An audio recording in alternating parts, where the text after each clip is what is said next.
Anyone who's ever seen livestock move from one feeding tray to the next is going to know exactly what I'm talking about in this video.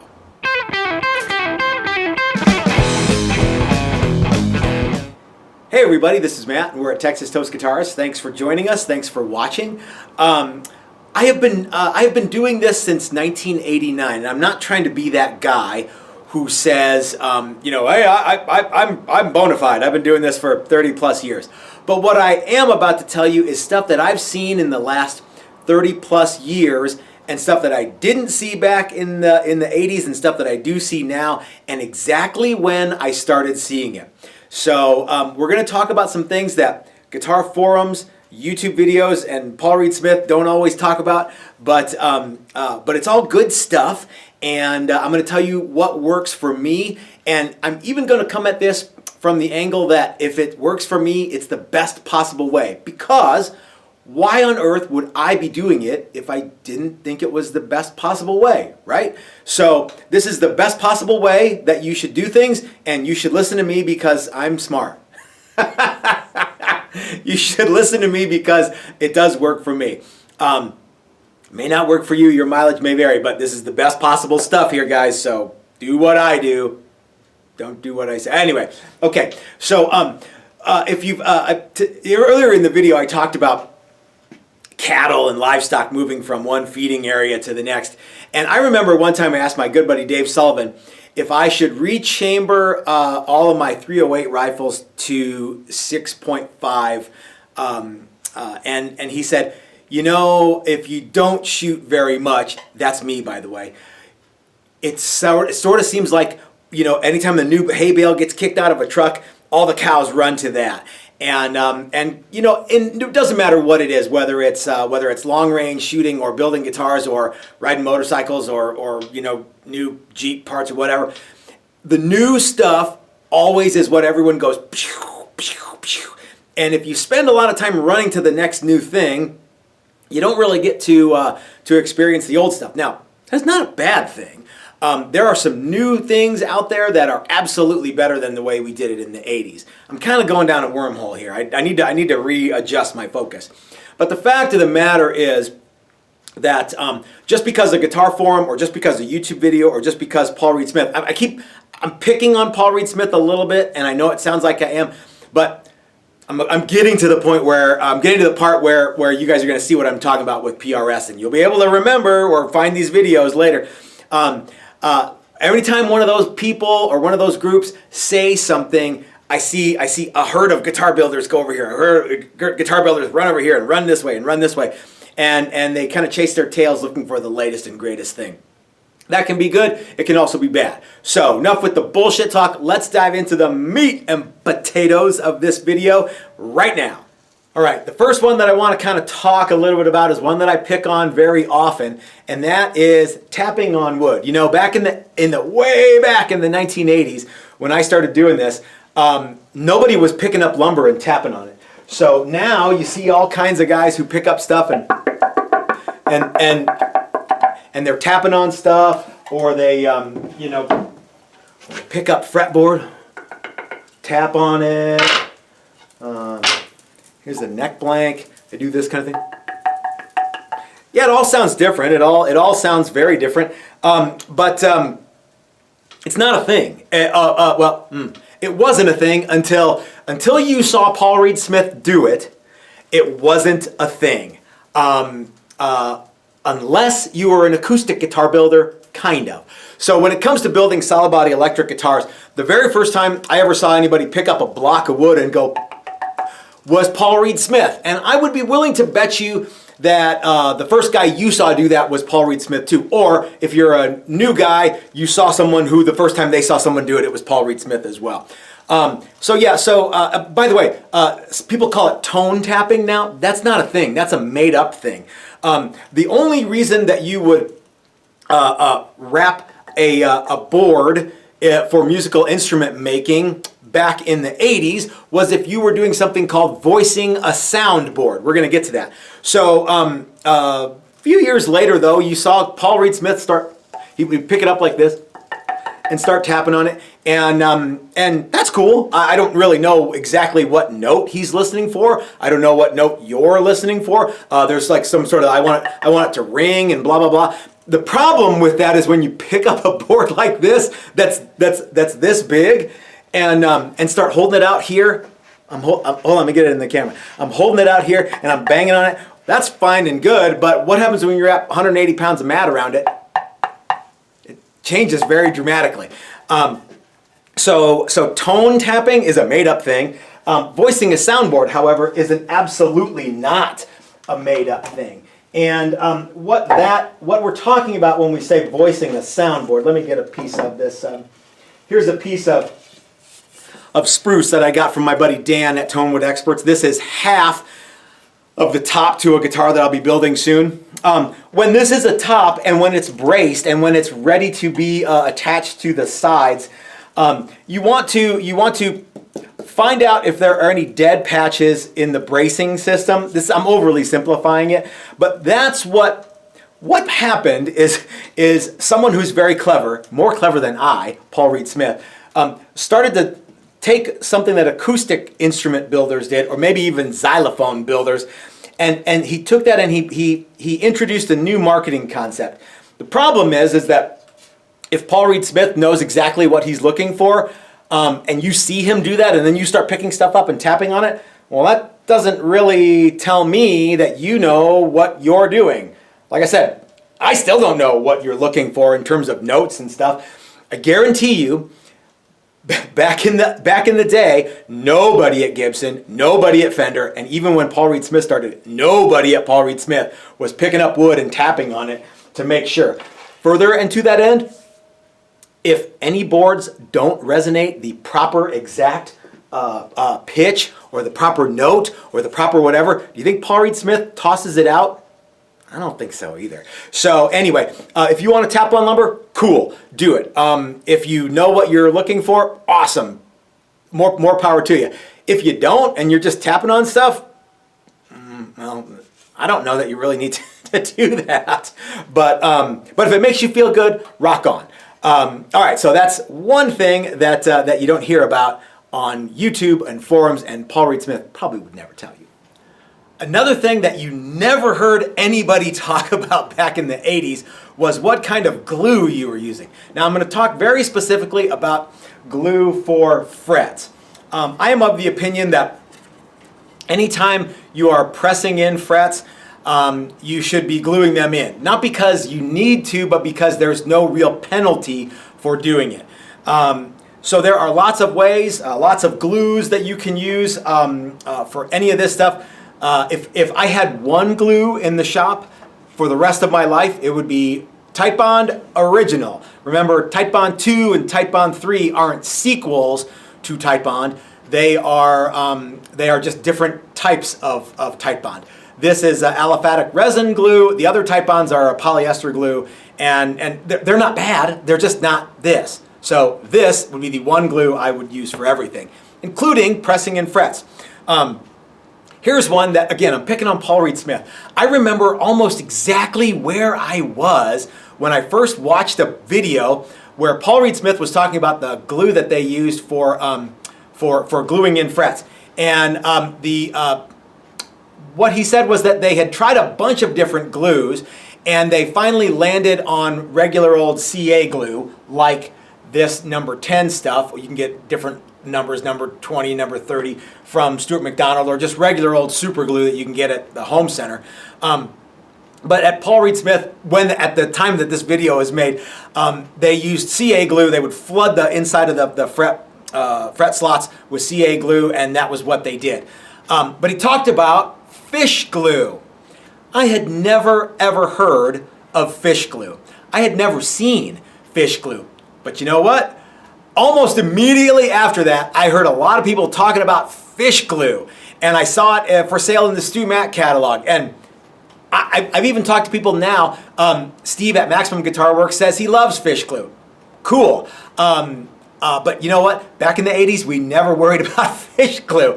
And I think that when Paul Reed Smith says, we tried fish glue and what we use is CA glue, that told me enough about why I probably don't need to use fish glue. Because Paul Reed Smith and the good people at that factory have probably forgotten more about making guitars than most of us will ever know. If they've tried it, and who knows, maybe they didn't, but if they've tried it and settled on CA glue, super cool. Actually, I have tried CA glue and I don't like it as much as Titebond Original, even for gluing in frets. But that's just me. So, oh, and like I said, I'm right, and this video is everything I'm doing in this video is right. So you should do it too. Again, if I had one glue to use, it would be this brand and this formula of Titebond for frets and for everything else. Another one that I see a lot, and I remember the video. I remember exactly the video where Paul Reed Smith, or one of the guys in his factory, one of the brilliant guitar builders at the Paul Reed Smith factory, and I'm not joking. Those guys know their stuff. They were talking about removing material from the neck area too quickly and how you shouldn't do it too fast when building necks. People often tell me, you're removing too much material or you're fretting at the wrong time. You got to remove material. And I'm like, you know what? I saw that video too. What they don't take into consideration is I have been to Colorado, where I live right now. I have been to Maryland, where the Paul Reed Smith factory is right now. Very, very different climates, very different humidity. I feel that the way that we do necks, belay that. The way we do necks is right for this climate. The way that Paul Reed Smith does it in Maryland might be exactly right there. But I don't have a big problem with removing material and shaping the neck. The fact of the matter is, by the time necks for me go from blocks of wood to shaped necks, it's a long, long time because we're a very small shop, and because all of the guitars that I build, all of our Challenger models, I personally make all those necks, and I don't start with them, and finish them that day. It takes a long, long time for them to turn into necks. So, so we remove exactly the right amount of material at exactly the right amount of time, and so I saw that video too, where Paul Reed Smith or one of his guys says, "Don't remove too much neck meat. Just let it do its thing and let it relax." Oh, that's another thing.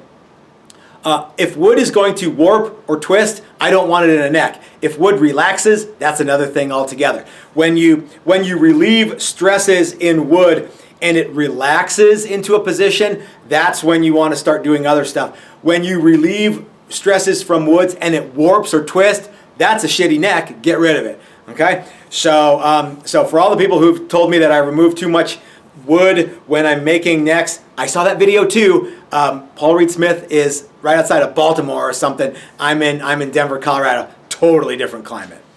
Back when I started building guitars, nobody cared about what kind of finish was on the guitar. There's a lot of talk now about nitrocellulose lacquer, and when people say nitro, what they really mean is nitrocellulose lacquer. What they don't mean is acrylic lacquer, and they're very different deals, guys. But the fact of the matter is that what we always thought back in the day was that the finish that you used didn't matter, the thickness that you used did. So, so like this strap body that is part of our $9,000 strap project we're doing with Steve at Maximum Guitars. This has some UV pore filler and one round of sanding sealer. Now this is a polyester sanding sealer, and just like at Paul Reed Smith, we're going to sand this way back, and it's going to be paper thin, because all we want to do is we want to level out the grain, and then we're going to spray whatever color coat and whatever top coat on it. But the most important thing is that it's thin. Now, for those guys who love using lacquer, rock on. Use the lacquer that you want. But I can tell you lots of examples where lacquer just won't cut it. Remember back in the day when the guys in Def Leppard all had like Nagel prints painted on their Super Strats? That wasn't in lacquer. That would have cracked and split and been horrible. So that was all done with modern paints. If you like sunbursts and things like that, then yeah, absolutely use lacquer. It's super cool. It repairs very easy.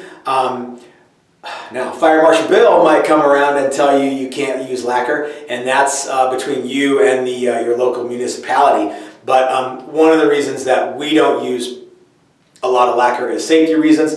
But again, at the end of the day, it doesn't matter what finish you have as long as it's thin. The thicker the finish is, by the way, wood doesn't breathe. Oh man, I was reading something the other day. It was a Stumac, Chris pointed it out to me. It was a Stumac review of some lacquer. And there was a review that said, I like this because of the fact that it lets the wood breathe.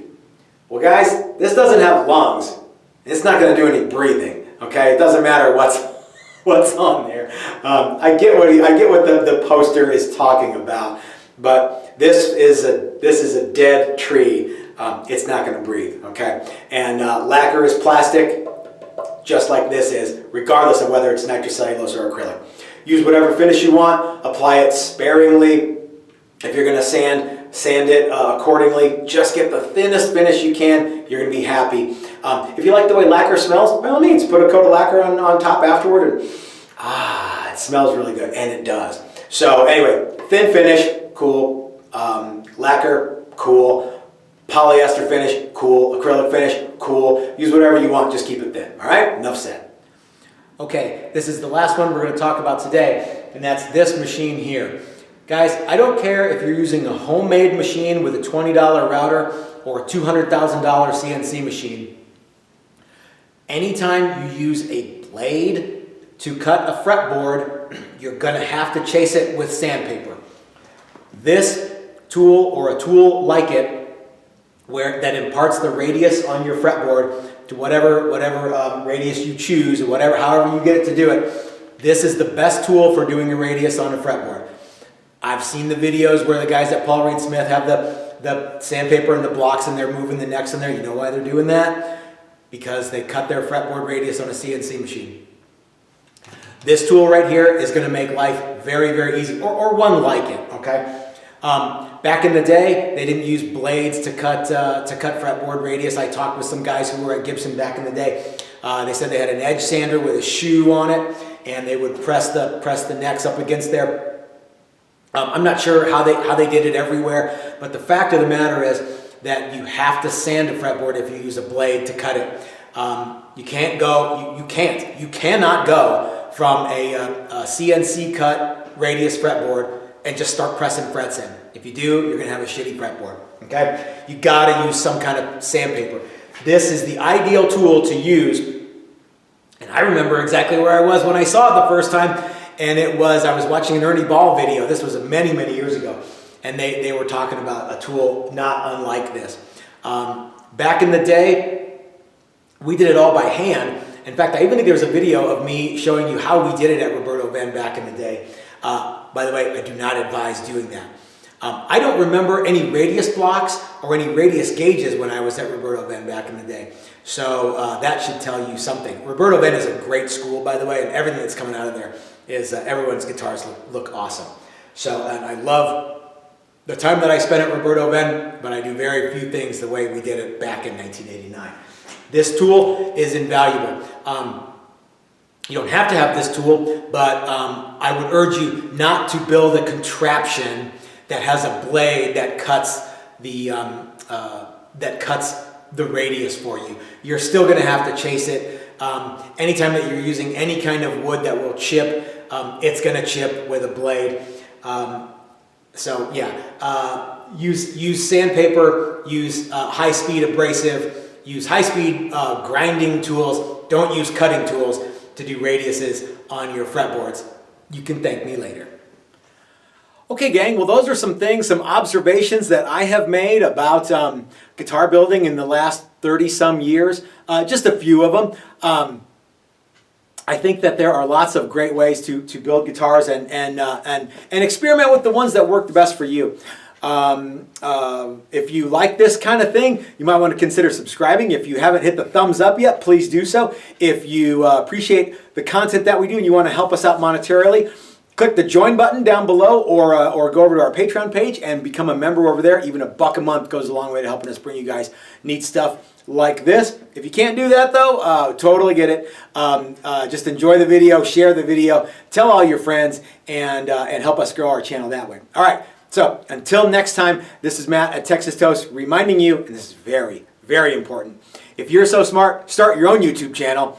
Don't go into my comment section and tell me I'm wrong. Start your own YouTube channel. All right, gang. Thanks for watching. We'll see you next time.